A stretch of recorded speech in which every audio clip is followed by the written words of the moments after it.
mga Mars! Good morning! So today is Tuesday, November 14 at ang oras mga Mars ay 5:45 a.m. na. So ayan, bagong gising ang lola ninyo. Actually, nag-aasikaso ako ng almusal kasi papasok si Dude. Maaga siya sinusundo dahil nga may klase ngayon at simpleng araw. So ayun, medyo nagmamadali na ako. Pakita ko lang sa inyo yung piniprepare kong almusal for today. So, ito mga Mars, na igayak ko na. Tasty bread na nilagyan ko siya ng strip or hiniwa-hiwa na pahaba na tulip. Ito. Actually, galing yan kila Lola Vina. Thank you so much po. Yan ay galing dun sa package na dumating a few days ago. So, thank you so much Lola Vina and Lolo Boy sa inyong uh, padalang mga goods and everything. So, ayan, nilagyan ko siya ng toppings na keso. At yung sauce na nilagay ko dyan, mga Mars, ay itong Del Monte Quick and Easy Sweet Pizza Sauce. So, i-ready ko na kasi medyo tanghali na.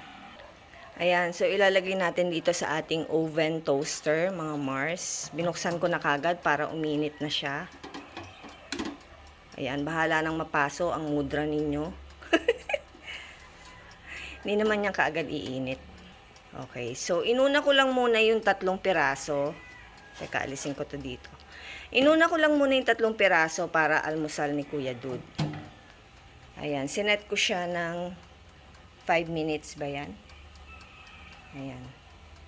So, habang hinihintay ko yung pizza na ginawa ko, nag-init ako ng tubig para pampaligo ni Kuya Dude kasi gusto niya talaga sa umaga nag-iinit ng tubig.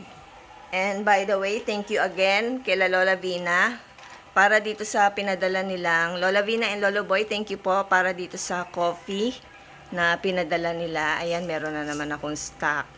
Thank you po. And also dito sa chocolate drink ng Nesquik. Ayan, ang laki, diba? Thank you so much. At ang gustong-gusto ng mga kids ko at ako din. Pinlex ko talaga yung binigay, no? Ayan, Bisquick.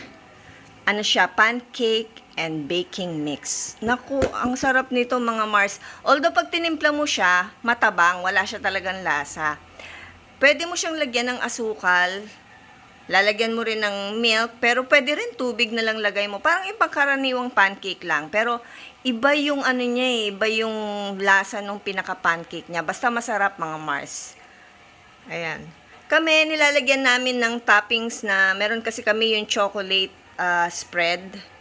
Yung Mars na chocolate, Mars ang brand ng chocolate spread. So yun, nilalagyan namin. Minsan, hinahaluan ko pa ng cheese bago ko siya isalang sa kawali.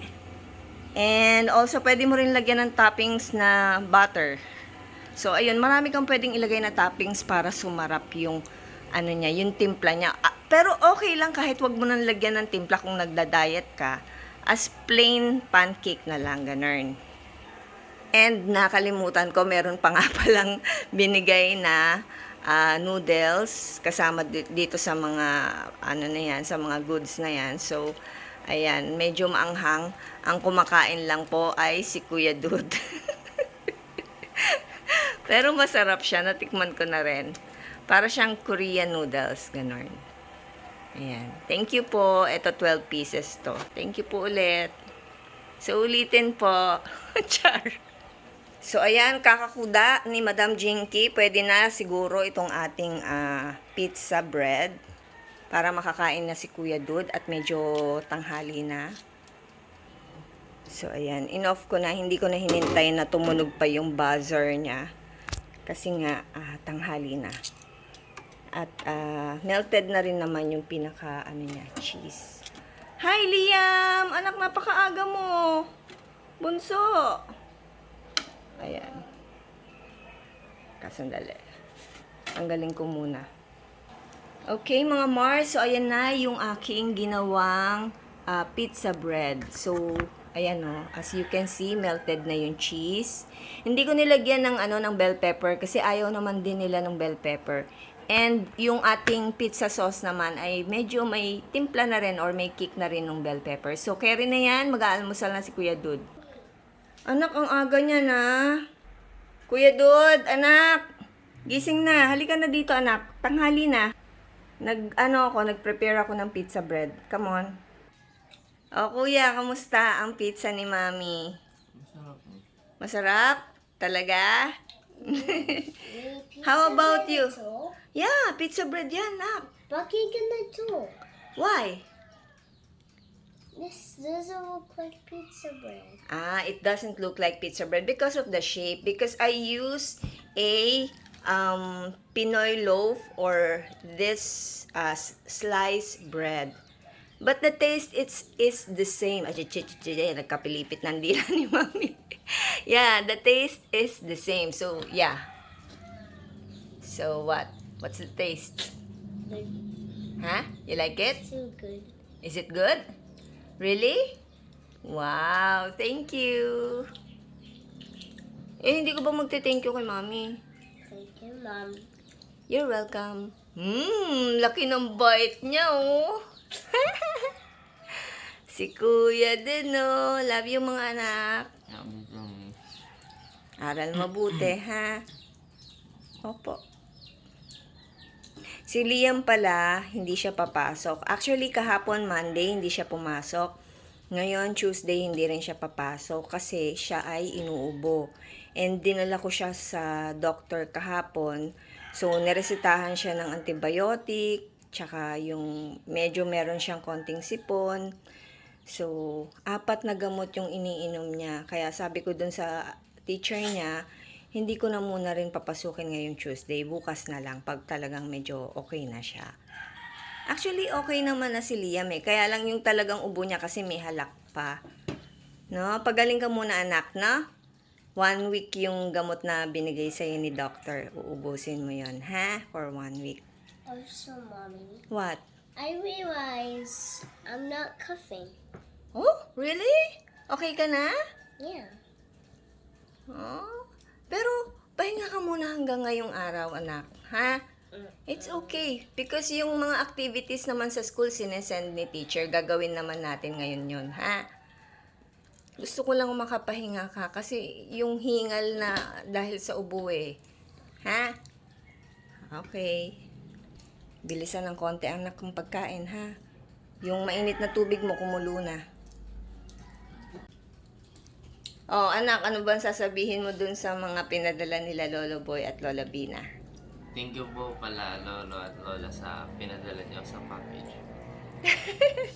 Okay, nahihiya si Kuya dun. Ikaw, hindi ka ba magte-thank you kay Lolo Boy at Lola Bina? Thank you po. Thank you, Lolo and Lola Vina. For what? Thank you po For? the pizza bread. For the pizza bread. Wow naman, ang pogi naman ng Kuya Dud namin. Sige na anak. Okay na, na-ready mo na yung mga gamit mo? Okay, sige. Mag-ingat sa school ha. Iniintay na lang niya yung service niya.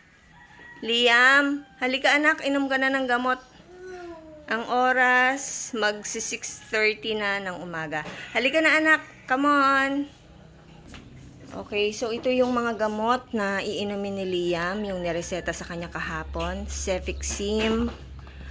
Ito, antibiotic. Tapos, itong Procaterol. Ano to eh? Tinanong kasi ako nung doctor kung meron kaming nebulizer. Sabi ko, wala. So, ito, para siyang nebulizer, pero syrup siya. And then, meron siyang Mucotus. Ano naman to, para sa ubo. And then, cetirizine once a day. Ano siya? Tawag nito? Para sa sipon. Kasi may time na pasinghot-singhot siya. Yes, anak? Nandyan na yung service mo? O, sige, anak. Bye-bye. Ingat, ha? I love you. Wala pang kiss si Mami. Kiss mo na kay Mami. Naman. Nahihiya, no? Ingat, nak. Goodbye, Kuya. Goodbye, Kuya. Love you. Naku, inuubo pa talaga, oh. Inuubo pa si Liam. Ayan na yung service ni Kuya Dud. Si Mang Vic Makapagal. Vic Makapagal.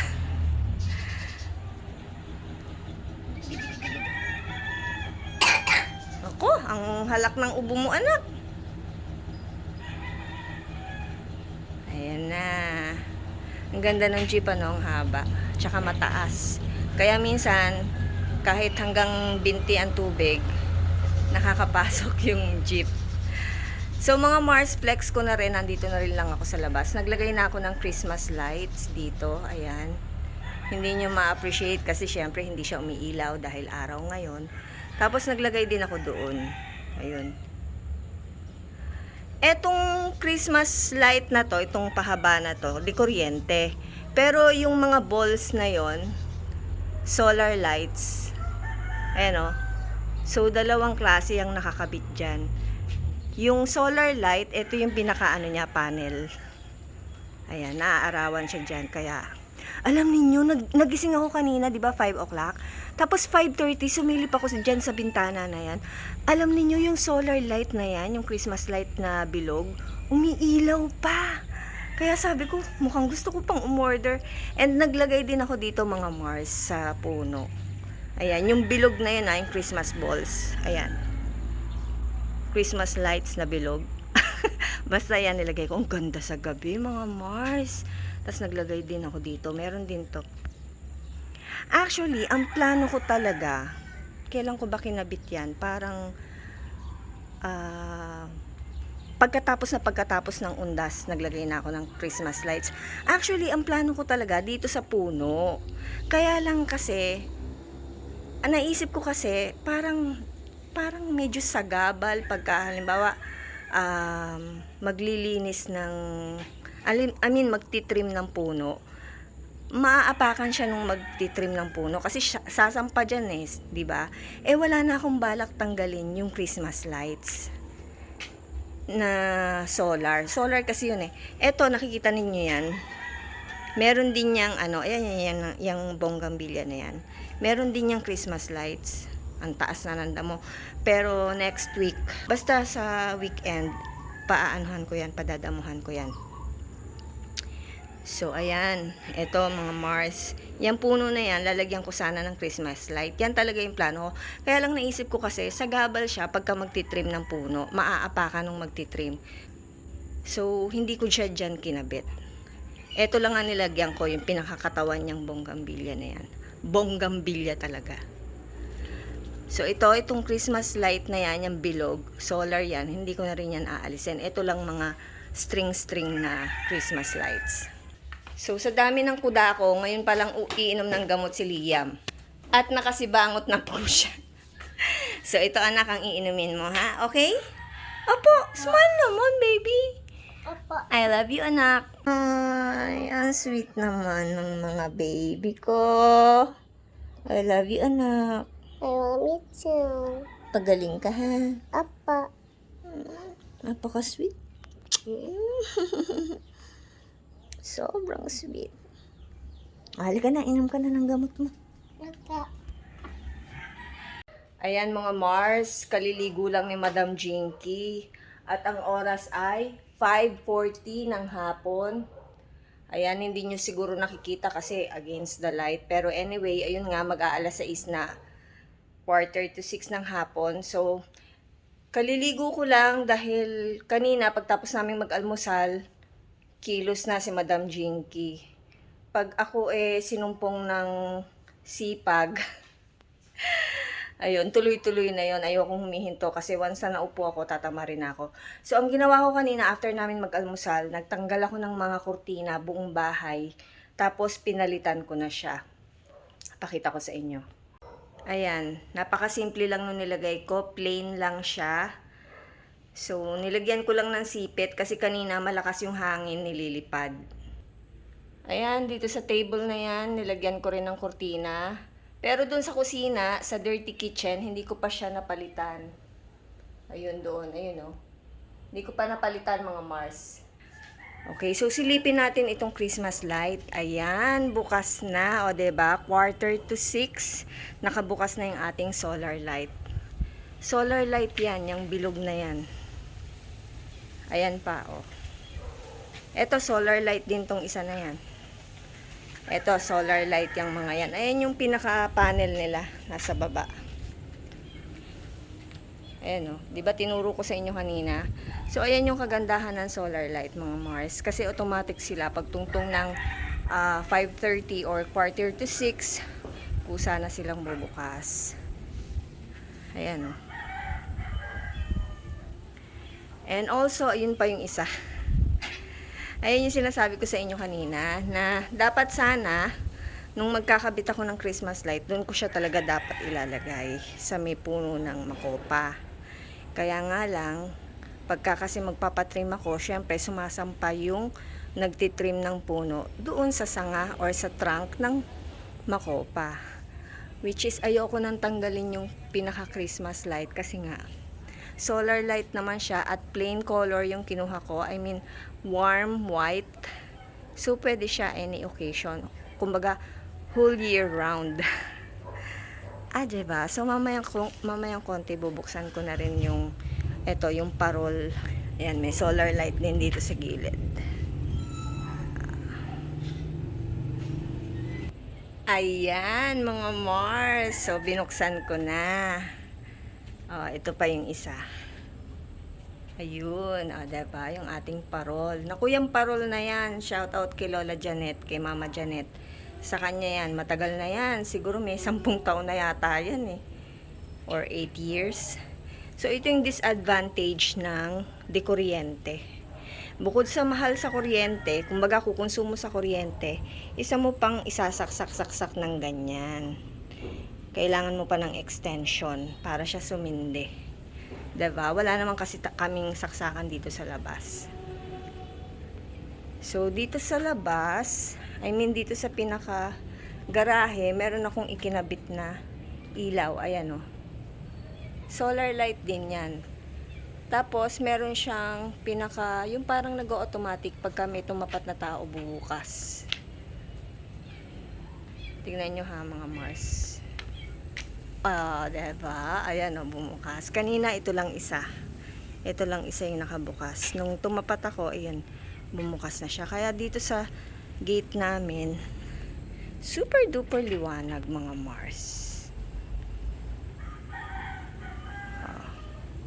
Ganyan.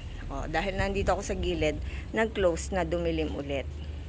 Pero itong isa, naka-firm siyang, nakabukas siya ng permanente itong isa. Ayan, tumapat na naman kasi ako. Kasi tatlo yan eh. Naka-side yung dalawang gilid, tapos yung isa nakagitna. So, pag na-sense niya na may tao dito sa gilid, bubukas siya. Diba? So, itong solar light na ikinabit ko dito, hindi ko natatanggalin. Ito lang string. Kasi nga, warm color naman siya. Parang ito hindi na rin tatanggalin. Paulit-ulit, mga Mars. Yun lang, mga Mars. At kami kakain na ng aming hapunan. Magkita-kita ulit tayo sa susunod. Hindi pa ako nakapagsuklay ng buhok, diba? Kasi hinabol ko nga na makita ninyo yung mga ilaw sa labas ng medyo maliwaliwanag pa. At least para makita ninyo. So, yun lang, mga Mars. Thank you so much sa inyong panonood. And I'll see you again next time. Bye! Merry Christmas! Happy New Year! Hindi ko alam kung ako lang ang ganito o malamang yung iba sa inyo ay katulad ko rin at hindi ako nagtatabi ng mga basura na may mga malalansa. Kasi uuuren, mga Mars. Sa Greenwich, sa Jollibee, ayoko nang buksan kasi naka-permis na siya. So, ayan, mga Mars, magpapasko.